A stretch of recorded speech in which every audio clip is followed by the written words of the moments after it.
Gunung Rinjani menjulang megah di bawah langit biru tanpa awan. Angin sepoi-sepoi berhembus, membawa aroma dedaunan dan tanah basah setelah hujan semalam. Di base camp Senaru, para pendaki sibuk memeriksa perlengkapan mereka sebelum memulai pendakian. Di antara kerumunan itu, seorang wanita dengan rambut ikal coklat dan mata berkilau penuh tekad berdiri sendiri, memandang peta di tangannya. Ana Silva, pendaki profesional asal Brazil, datang ke Lombok dengan satu tujuan, menaklukkan Rinjani sendirian. Ia sudah mendaki banyak gunung di Amerika Selatan, tapi Rinjani adalah mimpinya. "Permisi, apakah kamu butuh bantuan?" Suara laki-laki terdengar di sampingnya. Ana menoleh dan melihat seorang pria lokal dengan senyum ramah. Ia mengenakan jaket hiking lusuh dan membawa kamera profesional di tangan. "Aku bisa membaca peta, terima kasih," jawab Ana dalam bahasa Inggris dengan logat Portugis yang kental. Pria itu tertawa. Tidak meragukan itu, tapi Rinjani bisa licik. Jalannya berubah-ubah tergantung musim. "Aku Arga, reporter dokumenter alam, lagi buat liputan tentang pendaki di sini." Ana mengangguk, sedikit melunak. "Ana, dari Brazil." "Brazil, jauh sekali. Apa yang bawa kamu ke sini?" tanya Arga penasaran.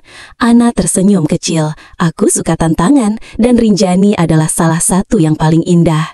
Arga mengangguk setuju. "Kalau begitu, izinkan aku membantumu. Aku sudah naik Rinjani berkali-kali. Bisa jadi pemandu sekaligus merekam perjalananmu untuk dokumenterku."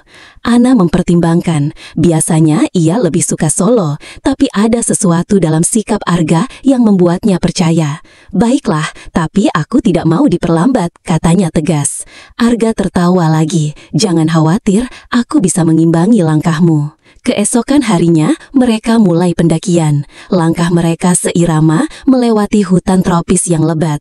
Di sela-sela jalan, Arga sesekali berhenti untuk merekam pemandangan atau bertanya pada Ana tentang pengalamannya. "Jadi, apa gunung tersulit yang pernah kamu daki?" tanya Arga saat mereka beristirahat di sebuah tebing. Ana meminum air dari botolnya. "Aconcagua di Argentina. Dinginnya bisa membekukan tulang, tapi pemandangannya tiada duanya. Seperti Rinjani nanti," kata Arga dengan bangga. "Kalau kita beruntung, kita bisa lihat sunrise dari puncak dengan danau Segara Anak di bawahnya." Ana memandangnya. "Kamu sangat mencintai tempat ini ya?" Arga mengangguk, matanya berbinar. "Ini lebih dari sekedar gunung, ini rumah." Perkataan itu membuat Ana tersenyum. Ia mulai mengerti mengapa Rinjani begitu istimewa. Malam pertama mereka di pos pendakian dihabiskan dengan berbagi cerita di bawah langit berbintang. Ana bercerita tentang petualangannya di Amazon, sementara Arga menceritakan pengalamannya meliputi suku-suku terpencil di Indonesia. "Kamu berani sekali traveling sendirian kemana-mana," puji Arga. Ana mengangkat bahu. "Hidup terlalu singkat untuk takut." Arga tersenyum. "Aku suka caramu berpikir." Mata mereka bertemu sejenak, dan ada kehangatan yang mengalir di antara mereka, lebih dari sekedar dua pendaki yang berbagi perjalanan. Keesokan paginya, mereka melanjutkan pendakian. Semakin tinggi mereka naik, semakin dalam pula ikatan yang terbentuk. Dan ketika akhirnya mereka mencapai puncak, disambut oleh sinar matahari keemasan yang menyapu danau Segara Anak, Ana dan Arga berdiri berdampingan, sama-sama terpesona oleh keindahannya. "Ini luar biasa," bisik Ana. Arga memandangnya, bukan ke pemandangan. "Ya, luar biasa." Ana menoleh, menyadari bahwa Arga sedang menatapnya. Dadanya berdebar tak aturan. Di puncak Rinjani, di antara awan dan angin gunung, sesuatu yang indah mulai tumbuh. Sesuatu yang tidak mereka duga akan menemukannya di sini. "Luar biasa." Ana masih berbisik, matanya terpaku pada Arga yang tersenyum lembut di balik cahaya keemasan matahari Rinjani. Udara dingin pegunungan seketika terasa hangat oleh getaran aneh di dadanya. Tapi tiba-tiba, kabum! Suara guruh menggelegar memecah keheningan. Mereka berdua tersentak. Di kejauhan, gumpalan awan hitam bergulung-gulung mendekat dengan cepat. "Kita harus turun, sekarang!" teriak Arga, menggenggam lengan Ana. Ana mengangguk sigap, naluri pendakiannya langsung aktif. Mereka bergegas turun dari puncak, tetapi langit sudah berubah kelam. Angin mulai menderu, menerbangkan debu dan kerikil. Sepanjang perjalanan turun, hujan es dan kabut tebal menyulitkan langkah mereka. Jalur yang tadinya jelas, kini seperti hilang ditelan putih. "Kita tersesat?" tanya Ana, suaranya nyaris tenggelam dalam raungan angin. Arga mengeratkan gigi, matanya menyisir sekeliling. "Ini bukan jalur turun biasa, tapi aku kenal daerah ini. Ada gua kecil di dekat sini, kita bisa berteduh." Mereka merayap di tepi tebing, tubuh basah dan menggigil. Saat Arga menarik tangan Ana masuk ke celah batu, kaki Ana terpeleset di tanah licin. "Ana!" Arga menyambar tubuhnya tepat sebelum ia terjatuh ke jurang. Dengan tarikan kuat, ia menarik Ana ke pelukannya. Mereka terengah-engah, jantung berdegup kencang, terlalu dekat. "Kamu baik-baik saja?" tanya Arga, tangannya masih erat memeluk pinggang Ana. Ana hanya bisa mengangguk, wajahnya memerah bukan karena dingin. Di dalam gua, mereka menyalakan api kecil dari ranting kering. Ana mengosok tangannya yang beku. "Maaf, ini semua salahku. Aku yang ngotot naik hari ini padahal cuaca kurang bersahabat," bisik Arga sambil menatap nyala api. Ana memandangnya. "Kita berdua yang memutuskan, dan aku bersyukur tidak sendirian hari ini." Arga menoleh, senyum kecil mengembang di bibirnya. Percakapan mereka terhenti oleh dering ponsel Arga yang tiba-tiba mendapat sinyal lemah. Ia mengernyit membaca pesan. "Redaksi meminta kamu segera ke Jakarta. Tawaran kontrak liputan khusus." Ana melihat raut wajahnya berubah. "Masalah?" Arga menghela napas. "Aku mungkin harus cuti pendakian kita, ada pekerjaan penting." Udara di antara mereka tiba-tiba terasa berat. Rinjani yang tadi indah, kini seolah mengingatkan mereka, dunia luar dengan segala kewajibannya tidak bisa diabaikan begitu saja. Keesokan paginya, setelah badai reda, mereka akhirnya tiba di base camp. Tapi suasana sudah berbeda. Ana menerima telepon dari Brazil, ibunya sakit keras. "Aku harus pulang," katanya pada Arga, suara serak. Arga mengangguk pelan. "Aku juga dapat tugas ke Jakarta. Mungkin ini bukan selamat tinggal, kita tetap bisa." "Jangan buat janji yang kita tidak tahu bisa ditepati," potong Ana, tapi matanya berkaca-kaca. Di bandara hari itu, mereka berpelukan singkat. Saat pesawat Ana lepas landas, Arga masih berdiri di sana, memegang kamera yang berisi semua rekaman indah mereka, dan satu video terakhir yang ia sembunyikan. "Untuk Ana, kalau kita tidak bertemu lagi." Untuk Ana, kalau kita tidak bertemu lagi. Kalimat itu terus terngiang di kepala Ana sepanjang penerbangan dari Lombok ke Brasil. Jari-jarinya menggenggam erat ponsel yang baru saja ia nyalakan setelah 12 jam tak berdaya di udara. 5 pesan dari Arga langsung muncul. "Semoga ibumu cepat sembuh. Aku sampai Jakarta dengan selamat. Rasanya aneh tidak mendengar suaramu. Foto Rinjani sudah aku edit. Lihatlah danau biru ini. Aku merindukanmu." Ana menatap layar sampai matanya perih. Di luar jendela bandara, hujan gerimis membasahi Sao Paulo. Hujan yang sama sekali berbeda dengan hujan Rinjani. Rumah sakit tempat ibunya dirawat terasa dingin dan steril. Dona Maria terbaring lemah, tapi matanya langsung berbinar melihat Ana. "Minha Filha, kamu pulang," bisiknya dalam bahasa Portugis. Ana menggenggam tangan ibunya yang dingin. "Aku di sini, Mai." Tapi senyum Dona Maria pudar ketika Ana bercerita tentang Rinjani, tentang Arga. "Orang Indonesia? Kamu serius?" Ibunya mengerutkan kening. "Kamu baru kenal dia beberapa hari. Apa kau yakin ini bukan sekadar bunga-bunga gunung?" Ana menghela napas. "Ini berbeda, Mai. Arga, kamu punya segalanya di sini. Karir, keluarga. Apa kau mau meninggalkan kita untuk seseorang yang bahkan tidak seagama?" Perkataan itu seperti tamparan. Ana membisu. Malam itu, di apartemen kecilnya, Ana mencoba menelpon Arga. Tapi ketika wajahnya muncul di layar, semua kata-kata yang dipersiapkan menguap begitu saja. "Kamu lelah," ujar Arga lembut. Matanya juga sembab. Ana mengangguk. "Ibuku, dia tidak mengerti." Di layar, Arga menunduk. "Ayahku juga. Tadi malam kami bertengkar. Dia bilang aku terlalu memimpikan sesuatu yang tidak mungkin." Mereka diam lama, hanya suara napas saling menyapa. Apa kita terlalu terburu-buru? Tanya Ana akhirnya. Arga mengangkat bahu, tapi matanya basah. Aku tidak tahu, tapi aku tahu perasaan ini nyata. Minggu-minggu berlalu dengan jarak yang semakin melebar. Panggilan berubah jadi pesan singkat berubah jadi emoji, lalu keheningan. Hingga suatu sore, ketika Ana menemukan foto Rinjani terselip di antara dokumen pekerjaannya. Danau biru itu, awan-awan itu, senyum Arga yang tulus. Dia menekan nomor Arga dengan gemetar, tapi yang terdengar hanya suara robot. Nomor yang Anda hubungi tidak dapat diakses. Di Jakarta, Arga menatap layar komputernya. Tawaran pekerjaan di Jerman terbuka lebar. Sebuah kesempatan untuk melupakan. Nomor yang Anda hubungi tidak dapat diakses. Kalimat itu terus berputar di kepala Ana, seperti pisau tumpul yang mengiris hatinya perlahan.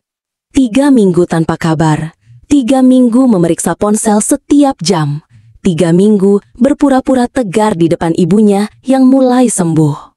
Hingga suatu pagi, ketika Ana sedang menyeduh kopi Brazil kesukaannya, sebuah surel tak terduga muncul di layarnya. Dari majalah Adventure Asia, subjek, foto Rinjani Anda. Jarinya gemetar membuka lampiran, sebuah artikel lengkap dengan foto-foto pendakian mereka. Di kredit foto, tertulis jelas, karya Arga Wijaya dan Ana Silva. Di bagian akhir artikel, ada catatan kecil. Untuk A, pameran foto ini akan dibuka di Jakarta 25 Mei. Aku akan ada di sana. AW. Di Jakarta, Arga menatap laptopnya yang sama dengan harap-harap cemas. Sudah 24 jam sejak surel itu dikirim, tak ada balasan. Apa kau yakin ini ide bagus? Tanya Rendra, sahabat sekaligus produsernya, sambil menyerahkan segelas kopi. Arga mengusap wajahnya yang letih. Tidak, tapi ini satu-satunya cara. Lalu, tawaran dari Jerman, kau akan menolak begitu saja. Arga memandang foto Rinjani di dinding kamarnya. Foto yang sama yang ia kirim ke Ana. Aku tidak bisa pergi, sebelum mencoba sekali lagi. Bandara Guarulhos, Sao Paulo. Ana berdiri di depan papan keberangkatan dengan tiket one way ke Jakarta di tangannya. Langkah ini gila. Ibunya pasti marah. Tapi sesuatu dalam dirinya berteriak lebih keras. Suara yang sama yang dulu membawanya ke puncak Rinjani. Ponselnya bergetar. Pesan dari ibunya. Aku tidak mengerti, tapi aku tidak ingin melihatmu tersiksa. Pergilah, cari jawabanmu. Air mata menetes di pipinya ketika pesawat lepas landas. Pameran foto Rinjani Surga di Atas Awan dipadati pengunjung. Arga mondar-mandir di dekat pintu masuk, matanya terus memindai kerumunan. Tenanglah, bisik Rendra. Dia mungkin tidak, tapi tiba-tiba semua suara di sekitar Arga seperti menghilang. Di balik kerumunan, berdiri seorang wanita dengan rambut ikal coklat dan mata yang ia kenal lebih baik daripada puncak gunung manapun. Ana. Mereka berdiri terpaku, terpisah oleh lautan orang, tapi terhubung oleh kenangan yang sama. Arga mengambil langkah pertama. Kupikir nomormu sudah tidak aktif, ucap Ana, suaranya bergetar. Arga mengeluarkan ponsel lama dari sakunya. Aku mengganti nomor, tapi tidak pernah berhenti membawa yang ini, untuk berjaga-jaga. Di antara ratusan foto Rinjani yang indah, di tengah keramaian Jakarta yang sibuk, mereka menemukan kembali sesuatu yang nyaris hilang. Untuk berjaga-jaga. 3 kata itu menggantung di udara antara mereka, lebih keras daripada suara kerumunan pengunjung pameran. Ana menatap ponsel usang di tangan Arga, model yang sama yang ia gunakan di Rinjani, dengan gantungan kunci kecil berbentuk gunung yang sudah pudar. Aku tidak menyangka. Ana berhenti menarik nafas dalam. Kau akan mengingatku setelah sekian lama. Arga mengulum senyum getir. Aku mencoba melupakan, tapi setiap kali edit foto Rinjani, selalu ada bayanganmu di setiap frame. Mereka duduk di sebuah kafe kecil di belakang galeri. Cerita mengalir deras tentang ibunya Ana yang akhirnya merestui kepergiannya, tentang tawaran kerja Arga di Jerman yang belum ia tolak secara resmi. Jadi, kau masih mungkin pergi? Tiba-tiba suara Ana pecah. Arga memainkan sendok di gelas kopinya. Tergantung apa? Tergantung apakah kau bersedia bertemu orang tuaku besok. Ana tersedak minumannya. Apa? Begitu cepat? Kita sudah kehilangan 3 bulan, Ana. Aku tidak mau membuang waktu lagi.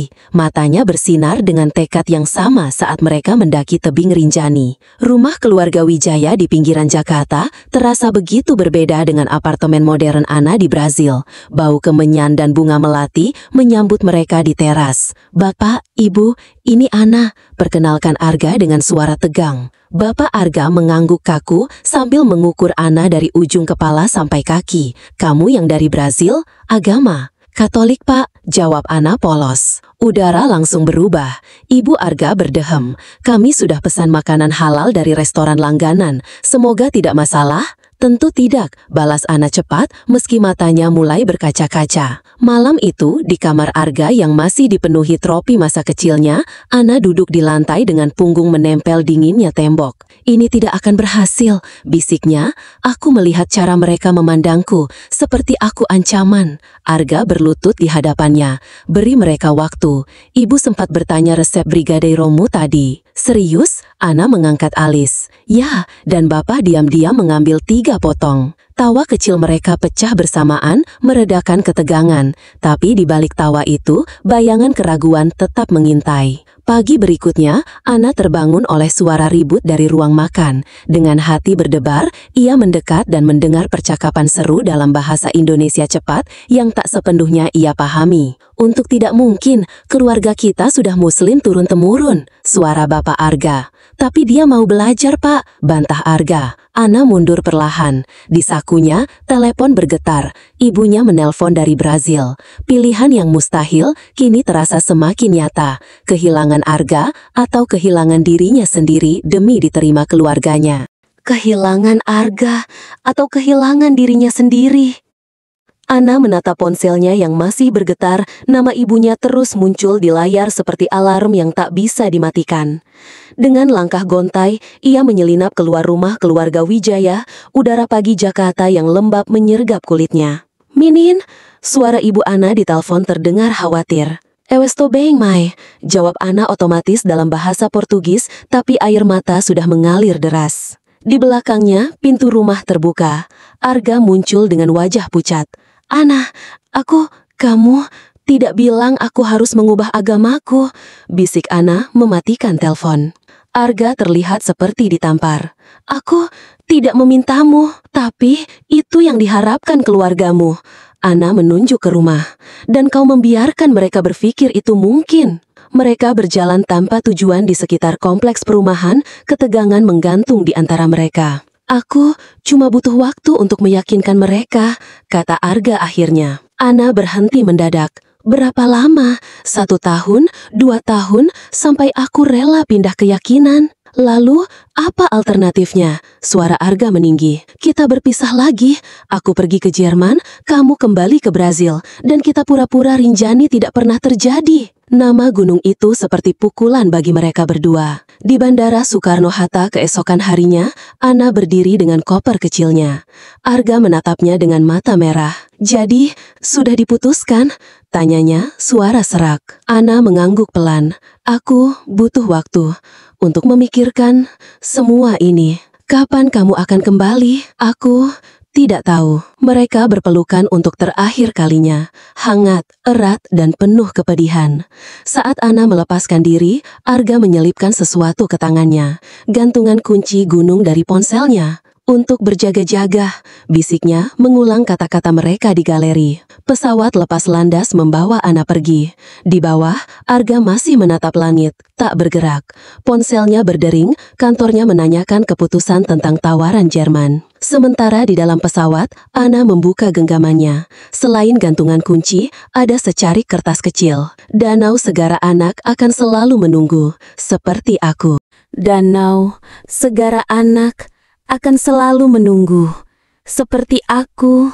Kertas kecil itu terbang dari tangan Ana ketika pesawat mengalami turbulensi, jatuh di antara tumpukan majalah di kakinya. 3 bulan berlalu sejak kepulangannya ke Brasil, tapi kata-kata Arga masih terngiang seperti mantra. Di meja kerjanya di Rio de Janeiro, Ana menatap dokumen kontrak kerja baru dari perusahaan adventure travel ternama, tawaran mengelola ekspedisi di Patagonia selama 2 tahun. Ponselnya terbuka di halaman booking penerbangan, kursi kosong ke Lombok masih tersedia untuk besok pagi. Kamu yakin ini keputusan yang tepat? Teman sekamar Ana, Carla, menyilangkan tangan sambil melihatnya melemparkan baju-baju ke dalam koper. Ana berhenti sejenak, memegang jaket hiking yang sama yang pernah ia kenakan di Rinjani. Tidak, tapi aku lebih takut tidak pernah mencoba. Carla menghela napas. Ibumu sudah rela? Ku bilang padanya, aku harus menyelesaikan sesuatu. Ana mengeluarkan gantungan kunci gunung dari saku celananya. Seperti dulu, waktu pertama kali ke Rinjani. Di Jakarta, Arga berdiri di depan atasan kantornya dengan surat pengunduran diri di tangan. Jadi, kamu menolak tawaran Jerman untuk apa sebenarnya? Tanya bosnya bingung. Arga tersenyum kecil. Untuk menunggu. Mendaki Rinjani untuk kedua kalinya, terasa berbeda bagi Ana. Kali ini, jalannya lebih lambat, napasnya lebih berat, tapi tekadnya mengkristal di setiap langkah. Ketika akhirnya tiba di tepi danau Segara Anak, matahari sedang terbenam, menyapu permukaan air dengan warna emas. Dan di sana, di antara bebatuan tempat mereka dulu beristirahat, seorang pria berdiri dengan kamera tergantung di leher. Arga tidak menoleh ketika Ana mendebat, seolah sudah tahu sejak awal dia akan datang. Aku tidak membawa jawaban yang sempurna. Ana memulai, suaranya gemetar. Aku tidak bisa berjanji akan pindah agama, atau tinggal selamanya di Indonesia. Arga akhirnya menoleh, matanya berbinar. Aku juga tidak punya solusi sempurna, tapi aku tahu, ia mengambil langkah mendekat, aku lebih bahagia saat bersamamu, meski tidak sempurna. Danau di belakang mereka bergemerisik, seakan merestui. Aku lebih bahagia saat bersamamu, meski tidak sempurna. Kata-kata Arga masih menggantung di udara dingin Rinjani ketika Ana meraih tangannya. Jari-jari mereka saling terkait, menghangatkan satu sama lain seperti dulu. Kita tidak bisa terus lari dari kenyataan, bisik Ana. Keluargamu bagaimana? Arga menarik napas dalam. Aku sudah bicara pada mereka sebelum kesini. Mereka bersedia bertemu denganmu lagi, dengan syarat. Ana menegang. Syarat apa? Mereka ingin mengenalmu, benar-benar mengenal, bukan sebagai wanita asing yang akan membawa anak mereka pergi, tapi sebagai Ana Silva yang seutuhnya.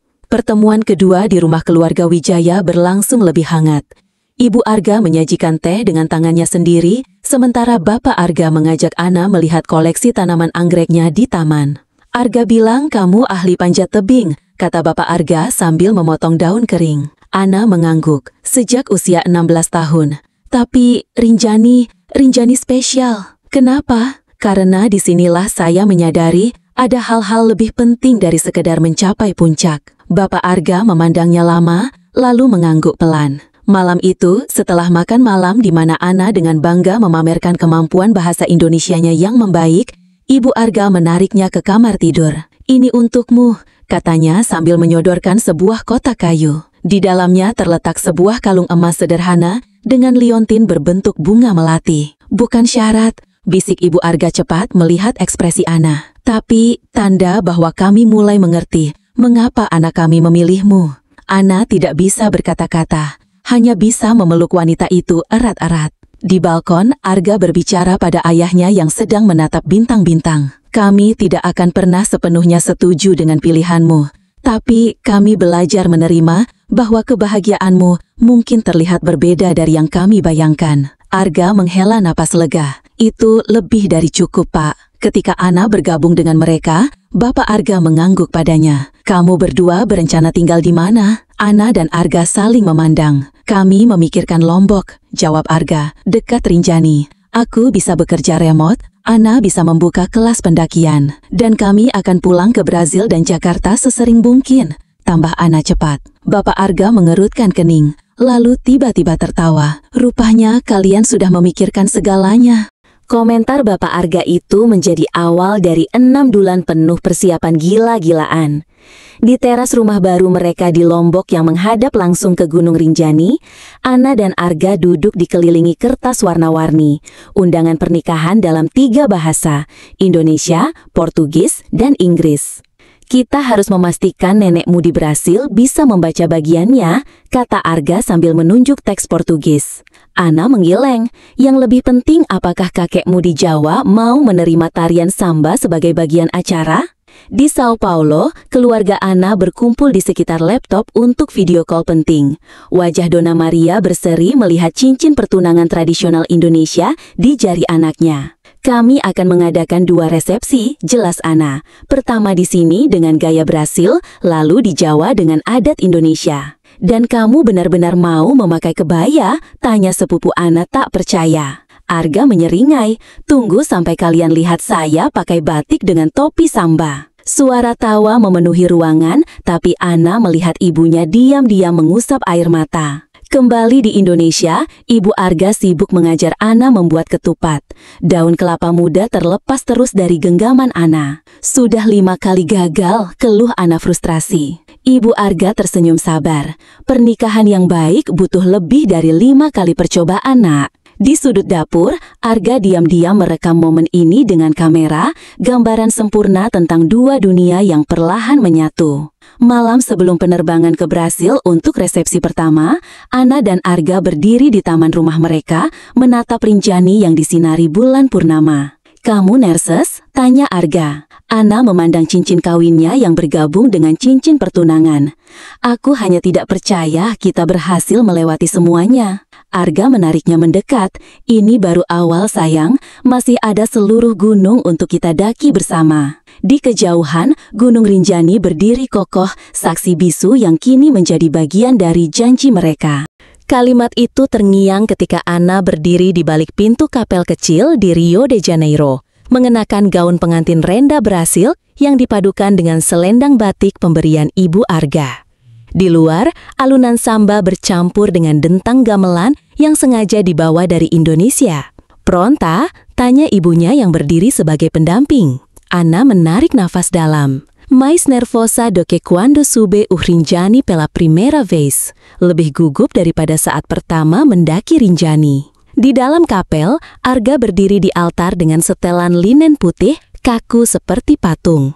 Rendra yang menjadi sahabat pengiringnya berbisik, "Santai bro, kamu lebih tegang waktu nyebrang tebing di Rinjani." "Di Rinjani aku cuma resiko nyawa, hari ini resiko hatiku," balas Arga sambil menatap pintu. Ketika pintu terbuka, semua mata tertuju pada Ana yang berjalan diiringi lagu Aquarela do Brasil yang dimainkan dengan aransemen kecapi Sunda. Di barisan keluarga, Donna Maria tersenyum melalui air mata sambil memegang foto Rinjani di pangkuannya. Pesta berlanjut di pantai Copacabana.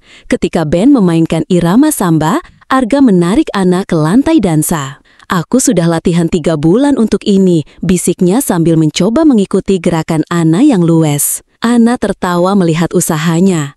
"Untuk reporter petualang kamu payah menari." Tapi ketika musik berganti ke lagu Indonesia Lembayung, Arga membalas dengan membimbing Ana melalui gerakan jaipong yang sudah dipelajarinya. Keluarga Brasil bertepuk tangan takjub, sementara keluarga Indonesia yang hadir bersorak bangga. Malam itu, di balkon hotel yang menghadap laut, Ana dan Arga berpelukan menyaksikan matahari terbenam. "Besok kita terbang ke Jawa untuk acara kedua," kata Arga. Ana memainkan liontin melati di lehernya. "Aku tidak sabar melihatmu dalam belangkon." Arga mengecup keningnya. "Dan aku tidak sabar menghadapi tantangan selanjutnya bersamamu." Di kejauhan, ombak laut Brasil terus berdebur, seperti Rinjani yang selalu menunggu kepulangan mereka. 3 tahun kemudian, jejak kaki kecil tercecer di pasir pantai Senggigi, mengarah ke sebuah villa kecil yang menghadap Gunung Rinjani. Di teras rumah, Ana duduk sambil menyusui bayi perempuan mereka yang baru berusia 6 bulan, sementara Arga sibuk mengatur kamera. "Kalian siap untuk foto bulanan kita?" tanya Arga, mencium kening Ana sebelum mengarahkan lensa ke wajah mungil putri mereka. "Lara sudah siap," ucap Ana, menyesuaikan selendang batik yang juga dipakai si kecil. "Tapi apakah papanya siap menghadapi kakek nenek dari Brasil besok?" Keluarga besar Silva tiba dengan suara riuh di Bandara Lombok. Donna Maria langsung merengkuh cucu perempuannya, berlinang air mata. "Ella etang linda, persis seperti fotonya di Rinjani," serunya sambil menunjukkan foto pernikahan mereka di danau kepada bayi Lara. Di sudut, Bapak Arga yang dulu keras, kini dengan bangga memperkenalkan cucunya kepada sanak saudara. "Ini Lara Maria Wijaya, darah kami yang mengalir dari 2 benua." Malam harinya, di bawah langit berbintang, 3 generasi berkumpul di tepi danau Segara Anak. Ana dan Arga duduk berdampingan, menyaksikan orang tua mereka yang dulu bersikeras pada perbedaan, kini saling bertukar cerita sambil menggendong Lara bergantian. "Pernahkah kamu membayangkan ini saat pertama kali kita bertemu di base camp?" tanya Ana, memandang Rinjani yang megah. Arga menggeleng, tangannya erat menggenggam milik Ana. "Aku hanya tahu, di gunung ini aku menemukan lebih dari sekedar pemandangan indah." Di pangkuan Dona Maria, Lara tertawa riang melihat bulan purnama, seolah menyetujui setiap kata ayahnya.